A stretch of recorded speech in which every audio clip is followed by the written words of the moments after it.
Bienvenue dans Terrienne pour ce dernier épisode avant la pause estivale. Je vous propose de découvrir notre nouveau format Terrienne sur YouTube intitulé Nouvelles pionnières, l'occasion d'aller à la rencontre de femmes inspirantes. Parmi nos invités, l'écrivaine et poétesse Kiémis, militante afroféministe. Elle lutte aussi contre la grossophobie. La première chose, c'est que je crois que moi, je serais toujours le pire cauchemar de certaines personnes. Même des personnes qui ne l'avouent pas, parce que je pense qu'on est dans un monde qui construit des personnes qui ont des corps gros et des corps noirs comme étant des choses qu'il faut absolument pas être. Disons que les corps gros et noirs sont associés à des corps qui ne sont pas beaux, ce qui n'est pas mon idée personnelle. Je pense que je suis le cauchemar aussi parce que, en fait, je prends la place. En fait, j'ai envie d'être heureuse. En fait, je considère que j'ai le droit à la joie. Rose Penel, elle, a 25 ans et c'est seulement à l'âge de 8 ans qu'un médecin a fait le diagnostic de sa surdité. Aujourd'hui, Rose milite pour les droits des personnes malentendantes. Comédienne, elle rêve aussi d'être acceptée juste comme elle est. Mon rêve aujourd'hui, ce serait d'être actrice et d'avoir la particularité d'être sourde. Je ne veux pas que ça définisse ce que je suis aujourd'hui. Ça a été le théâtre qui a fait que je me suis révélée, entre guillemets, dans ce monde.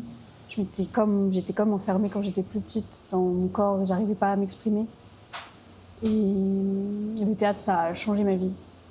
Et j'avais voulu faire du cinéma quand j'étais plus jeune, les portes se sont fermées.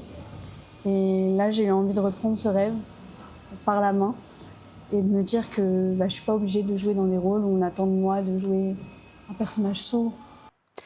Nous avons eu aussi la chance de rencontrer la violoniste Esther Abrami. Suivie par plus de 2 millions d'abonnés sur les réseaux sociaux, cette artiste a choisi aussi de mettre sur le devant de la scène les femmes compositrices, les grandes oubliées de l'histoire de la musique classique. Aujourd'hui, le pourcentage de compositrices et de morceaux donc composés par des femmes joués dans les halls de concert, il est ridicule.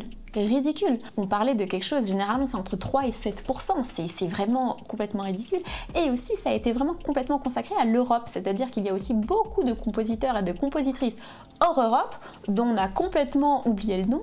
Et donc une manière d'innover aujourd'hui, c'est aussi de ramener au public des œuvres et de compositeurs et de compositrices qu'on ne connaît pas encore.